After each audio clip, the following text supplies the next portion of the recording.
Today on the No Sitting on the Sideline Dad podcast, my conversation with Tom Schwab, the founder of Interview Valet, a concierge level booking service, and also an author. Tom's most important job is being a good dad and a husband. We talk about the positive perspective about divorce. Yes, positive, because there's a lot of negative going on with that. Also, the ups and downs of a blended family. Another thing I'd like to talk about today too is I want to share something with you, a story that I had recently with my son, and also maybe a really cool way to connect with one another next in the podcast. Let's do this.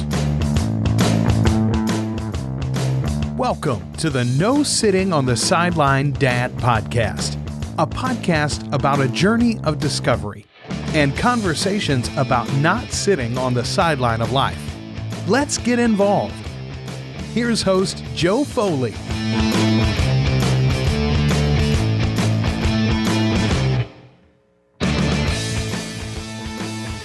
Hey, welcome to the podcast. Hey, my name is Joe Foley. I'm a dad and a parent. I'm a crazy busy adult, just like you. And I really want to say thank you for being here. Yes, thank you. Yeah, the one on the earbuds or in the car. Thank you for listening. And this is your first time. Welcome. I know as a dad and a parent, as is also a divorced dad, our time's limited. So it really means a lot that you're listening. This is a podcast about a journey of discovery. Just like the guy said in the beginning, the intro, the journey of discovery. I'm on a journey just like you, trying to figure this crazy world out one day at a time. Because you know what? I really don't have the answers. I'm not an expert. I'm trying to learn from other people. That's the one thing I guess this journey so far, being a mom and being a dad, I'm not a mom, is trying to figure out this one day at a time and ask questions. Because you know what? No such thing as a dumb question. If you don't ask it, you're never going to find out. You're never going to get better. You're never going to move forward in the journey. Because we're all going through some kind of issues. I hate to say same, but some of their issues. You know what? might have a problem. Somebody ask this guy over here or this woman over here because they might have the answer to my problem. I know this parenting stuff is not easy. But you know what? It's a journey. It really is.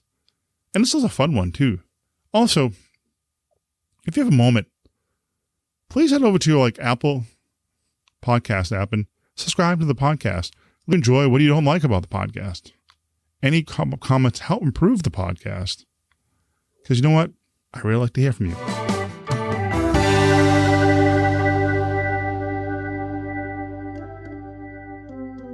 Next up, there's something I want to try.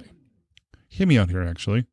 There's something I want to try, and I was thinking of a way we could show our moments of not sitting on the sideline, either ourselves or with our family or our kids.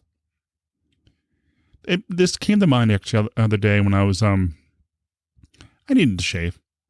I don't really like shaving, but it came to mind. My 4-year-old son was with me. He was sitting on the couch and I had to shave. And I'm like, this would be kind of a cool moment to share with him. Too bad I didn't take a selfie. But what I did was, I got in the bathroom. We both were going to shave. Actually, we're going to shave. I didn't have an old, but brand new safety razor. The one that the handle unscrews. You can pop out the razor. So there's no razor inside, nothing sharp. Just a piece of metal, a smooth piece of metal that he could pretend shaving. So what I did was I lathered up the soap. I covered his face. It was like a paintbrush. He got all the soap on his face, and I did my face, and he watched me shave. And he's like, oh, wow, I'm shaving. Daddy. And every time I shook out the razor at him, he did the same thing and washed it out. Well, after that was all done, he could not stop talking about it. It was one of those moments, like a bonding moment between son and dad, or parent and son, or parent and kid. Because he couldn't talk about it for the next 3 days. Oh, I got to shave. Look at my face, it's getting hairy. Sean, you're 4. You don't have that much hair in your face. But Daddy, I need to shave. Those are the kind of moments that are awesome. And they're unforgettable, actually. And I wish I took a picture of us doing it. But my point is, what I'm trying to do is, I was hoping you can share your moments of not sitting on the sideline. Something like maybe you and your kids out going for a walk, or you and your spouse having a good time, taking a selfie, anything. Show them that you're involved in life. What you can do, either leave a comment in the Facebook post for this episode, or leave a comment in the show notes. It'll be nosittingonthesideline.com/45. Leave a picture. Leave a comment. Show like a picture of you guys doing that. What I'm thinking about, after I get a lot of comments, actually, I'm going to create a page inside the podcast website showing all the moments of everybody, all the listeners. So you can all see other people, what they're doing with their kids and their moments. Something I was thinking about. I'm really looking forward to seeing those and sharing with others. Because you know what? It's really cool. Those moments are precious. Next up, my interview with Tom Schwab, the founder of Interview Valet. We discussed about the challenges of divorce and how to have a successful blended family. Also, the power of building a relationship with your child and your children from another marriage. Because it's important, because when you're blending families together, things can kind of get complicated. Tom brings a great and positive attitude, a lot of positive energy, and a lot of good information. So let's jump into the interview. Today on the podcast, my guest, Tom Schwab, author of the book, Podcast Gift, Profit to Grow Your Business Targeting Interviews, and also the founder of Interviews Valet, concierge level booking service. Here's the most important job, though, as a dad and a husband. Tom, welcome to the podcast.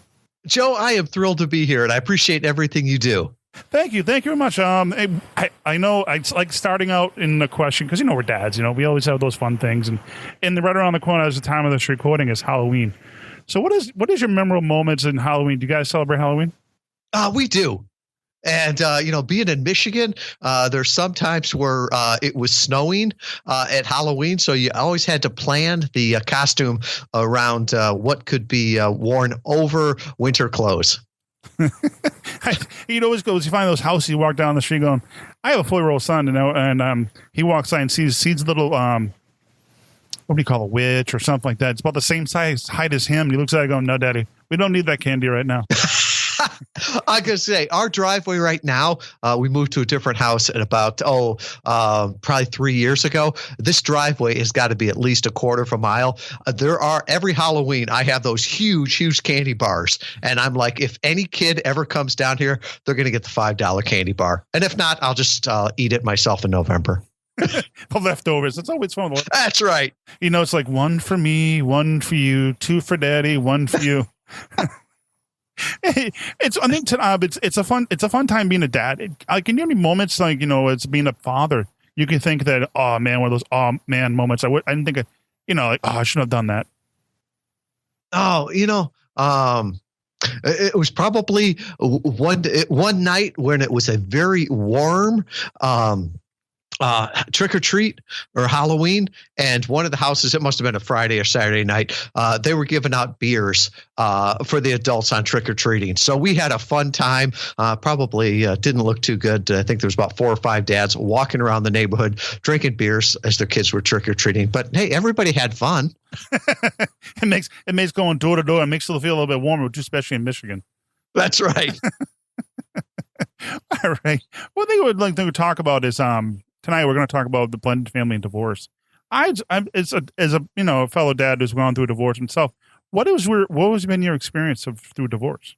Oh man, and Joe, it's interesting because our youngest, who's my stepdaughter, just turned 18, and that time between when they get out of friend of the court and everything seems like it's going to take forever, but it goes so quickly. And the one thing that I look back on it, there was a lot of struggles going through that.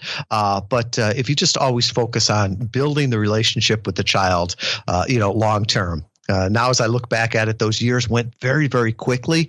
And, say it's with my oldest, it was probably, 5 years.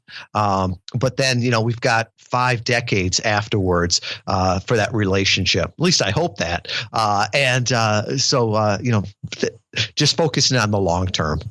As a dad, though, is it when going through the divorce process, like in the beginning, how did you handle it? How would you handle it yourself? It was really, really tough. because there was that fine line between do you fight for the kids or do you fight over the kids? And probably the best advice I ever got came from my nephew.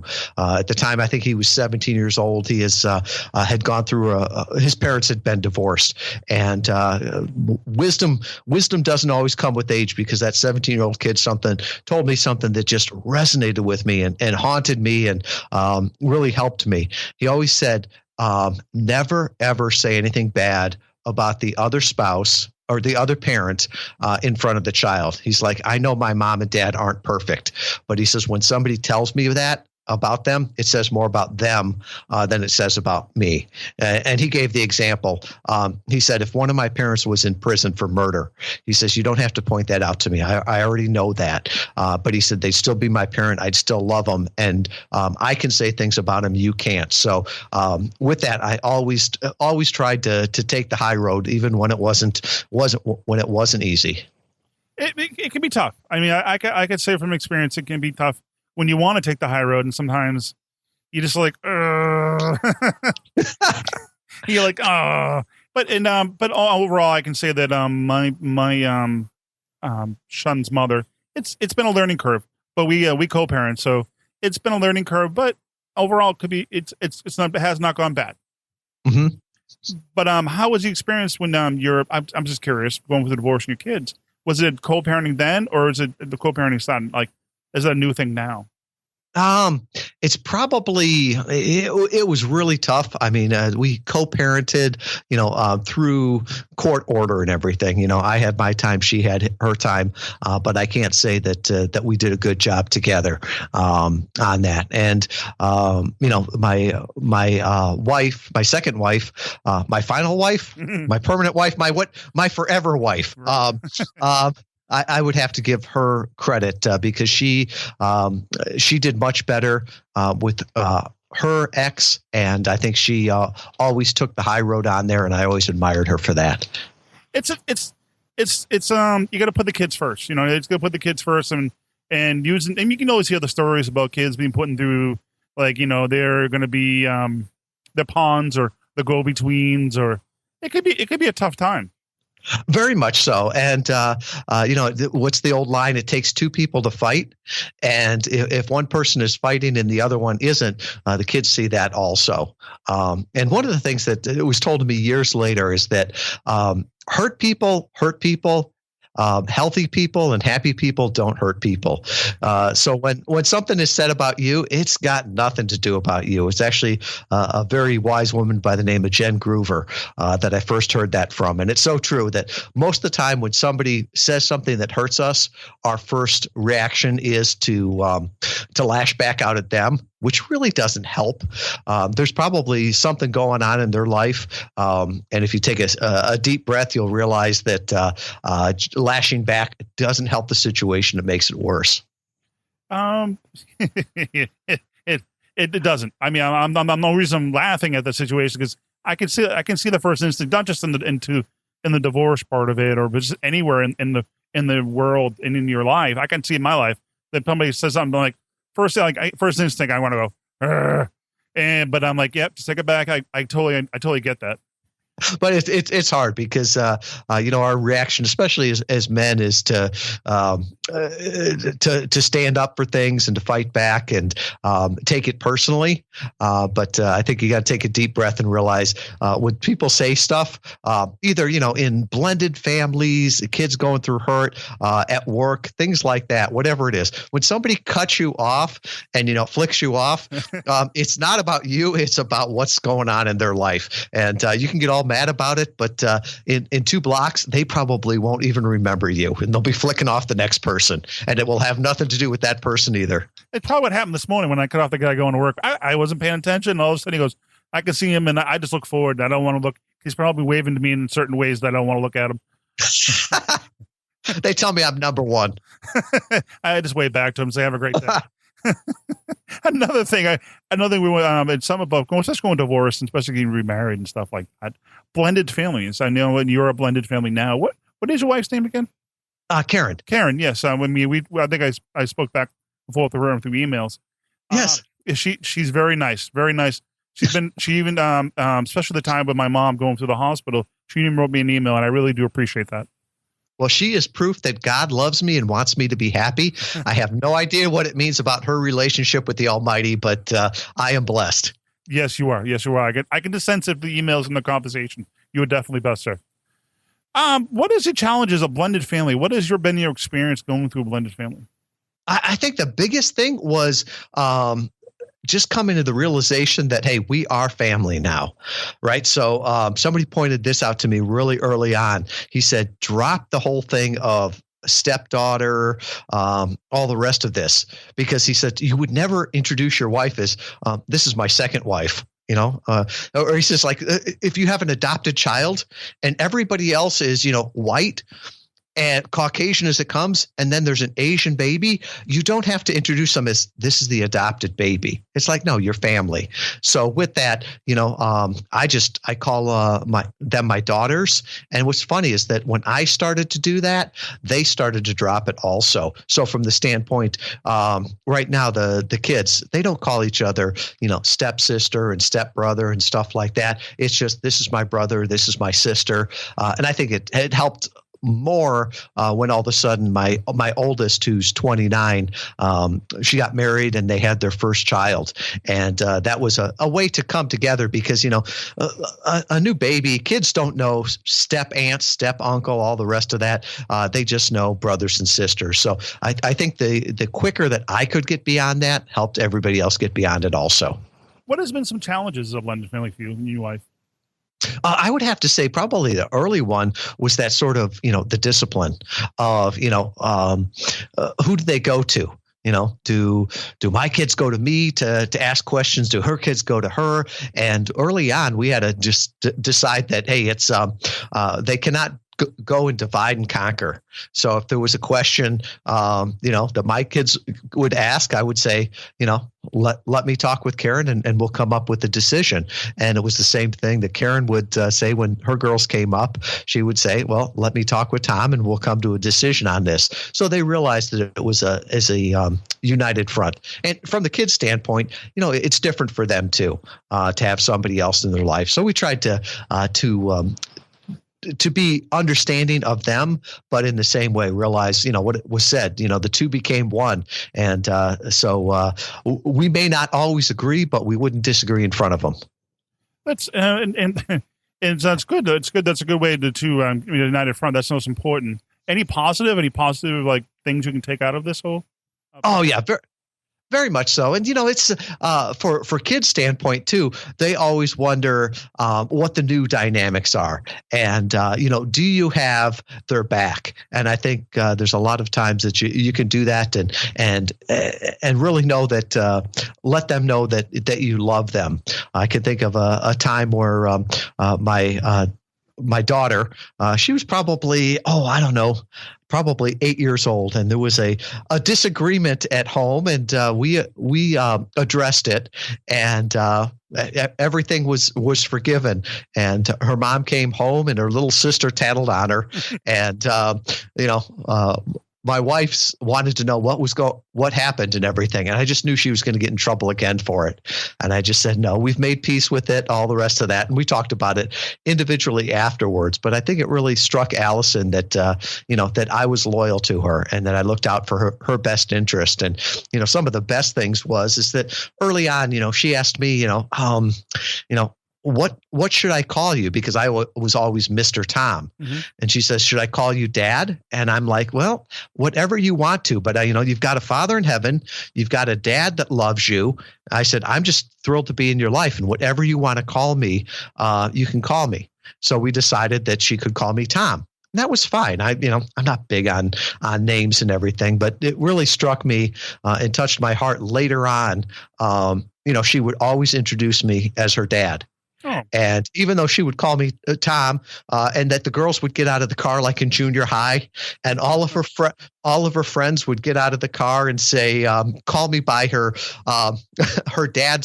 biological dad's name. They'd say, bye, Mr. Furman. Thank you. And I would say, bye, girls. That's fine. They don't know. So all they knew is I was Allison's dad. He just roll with the punches. That's right. Well, it's one of the things. One of the things I was curious about. What else? What else do you do? What is your background? What does you do for work? Sure. So, I run an agency that helps people get on podcast interviews, so get their message heard. Our whole idea is that you can't break through the noise anymore. People talk about that. I think at best you're just adding to the noise, and I believe that marketing at its heart is starting a conversation with somebody that could be an ideal customer. And so it's best to get in on that conversation. So we help people, authors, coaches, speakers, some software as a service companies and brands get on podcasts that their ideal customers are listening to. And I love it because while I live in Kalamazoo, we've got a remote team throughout the United States of 10 people. And really work now is what we do, not where we go. So it allows me the flexibility to be wherever I want to be. It's interesting because I'm actually, few interviews from your service, and they've been very, very helpful, very help scheduling stuff. And it's been a great experience. Yeah, it's an amazing thing, and it's there's a lot of problems in the world right now, but there is no better time to be alive. I mean, with all the technology we have, the stuff is free. 10 years ago, the big companies couldn't afford it. 20 years ago, nobody would have ever dreamed it. Now, we can talk here on Skype, and it's free, and it's just a great way to really connect with your ideal customers and grow your business. It's podcast has been interesting for me so far in the sense that I get to reach different audience, but not my audience, and meet different people in different backgrounds, like yourself as a dad who's been through a blended family and a divorce stuff, and or I meet moms or I meet people in their field, and it's been a great experience. And I can tell you right now, if I open my phone up, I got at least 50 podcasts on there. I don't remember the last time. Actually, yes, I do remember the last time I listened to the regular radio. Because I listened to the football game yesterday afternoon. I was in the car. and the relationships that you build too, Joe. I live in Kalamazoo, Michigan, and what was it, about 18 months ago, we had a mass shooting here.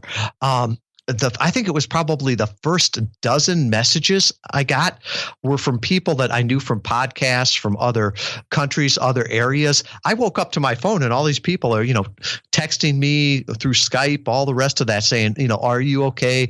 Praying for you and your family. And it took me a second. I'm like, what's this all about? And it was a Sunday morning, and I started to scroll through and looked at the news, and I'm like, oh, that's what it is. But I think it's amazing that the relationships that you can build. I've got friends where I have to remember, have I ever met them in real life before? But talk to them. And today we've talked with a client that's in United Arab Emirates. Talked with somebody in Australia. So the world is if you're isolated or ignorant today, it's by choice. I remember setting 2 interviews up in Australia, and I can remember they're a day and a half or 18 hours ahead of me. I'm like, I got to figure out the schedule. I'm like, oh, you're already in Friday. Who won the baseball game? That's right. It's that awkward conversation when you wish them a good evening and they wish you a good morning. It's always it's funny. You got to think about it because it's just a worldwide reach. Very much so. I guess I'm wrapping up. I guess I wouldn't really final thoughts of about dad and about divorce and challenges that maybe get some maybe a tip or something you leave. Yeah, and it's we were talking a little bit at the beginning there, man. When you're going through it, it just seems it seems awful, and it's going to be forever. But time heals all wounds. Things get normal. The kids bounce back, and especially with the court involved in the beginning, there was a lot of challenges on there. Felt like I didn't have a control of anything. That I was being controlled by other systems. But I think just realizing that taking the long-term goal on it, and that you need to be there and be a father for him, be a dad for him in any way you can, and look at the long term. Right now I am closer than I have ever been to my kids, and about a month ago, my oldest daughter, who's 29, came to me, and she cried, and she had tears in her eyes and she said, "Daddy, thank you so much. You always know what to do, and you're always there, and you've got a wise word." And I just had to admit to her and said, "No, I don't always, and there's times in my life that I'm ashamed that I wasn't there for you." And she didn't remember those. She just remembered the good times. So I think sometimes as fathers we're harder on ourselves, and sometimes we need to just keep looking towards the future. Not the past. Well, Tom, I got a quick question. I guess I know we're just wrapping up, but it's just just came to mind is there's no owner's manual. I know when it's like it's like people, you read all the books, like you can think of any book on top of your head, and you're like that book said to do this, but you know what? That's not really how it works. Joe, I'm glad you said that, because there was two pieces of that wisdom that really helped me, especially as being a young father, because my dad had it all figured out. From my view, he knew exactly what he was doing. And in talking with him later in life, he's like, "Man, I had no idea. I was scared to death too." And somebody pointed out to me is that we're all making it up as we go, right? No matter what it is, politics aside, when the president walks into the Oval Office the first day, he's never done the job, right? He's making it up as he goes. He's trying to do the best. We're doing the same thing as fathers. And another person pointed out to me, he said, and this helped early on, he says, every child has a father and a dad. The father's in heaven and he's perfect. The dad is here trying to do the best he can. But they've got one thing in common. They both love the child. So with that, we make it work out. Exactly. Where do they find you? Any place they want to reach out to you and have any questions, maybe advice, or they have to reach out? Oh, sure. And I love talking to people. Like I said, we live in a wonderful time. I was going to say the easiest way, there's two places. I'm the only Tom Schwab in all of Kalamazoo, Michigan. So you can either find me on LinkedIn, which is all my professional stuff. And then on Facebook, you're going to see all of the pictures of the two most beautiful grandkids you ever saw. I always say I'm blessed with 4 great children, a great son-in-law, and then I always say 2 great grandchildren. And my wife always gets mad. She's like, "They are not great grandchildren. They're wonderful grandchildren." And I'm like, "That's okay, honey. You're a great grandmother." I had to laugh at that's funny. Well, Tom, thank you much for being on the podcast tonight, and I really do appreciate it. Thank you, Joe. Well, that's all for this episode. I want to thank you for joining me on the No Sitting on the Sideline Dad podcast. And I want to thank Tom Schwab for being a guest on the podcast. You can learn more about Tom at interviewvalet.com. You can find all the links over in the show notes at nosittingonthesideline.com/45. Please comment on the podcast. Hey, anything helps.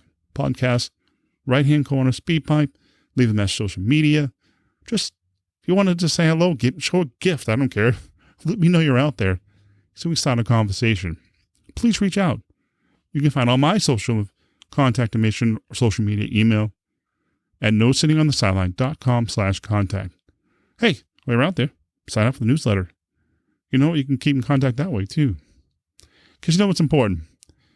As we get older, as we get busier, I guess, our social circles kind of grow smaller. So, having that sense of be able to talk to people, have conversations, have connections, because connections are important.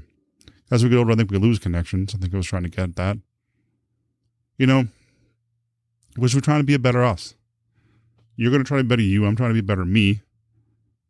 Because you know what? Life's a journey. We take one day at a time. Because you know what? We need to be the better us for our kids. Until next time, have fun. Get involved with your children. Give them a big hug. Get down your knee and tell them how much you love them. Look them straight in the eye. Say, "Listen, mister," or "Listen, little girl. Mom and Daddy love you very much." And then you give them a big tickle. Make them laugh, because you know what? That's always cool when you hear them laugh. Until next time, have fun. Take care. God bless. See ya.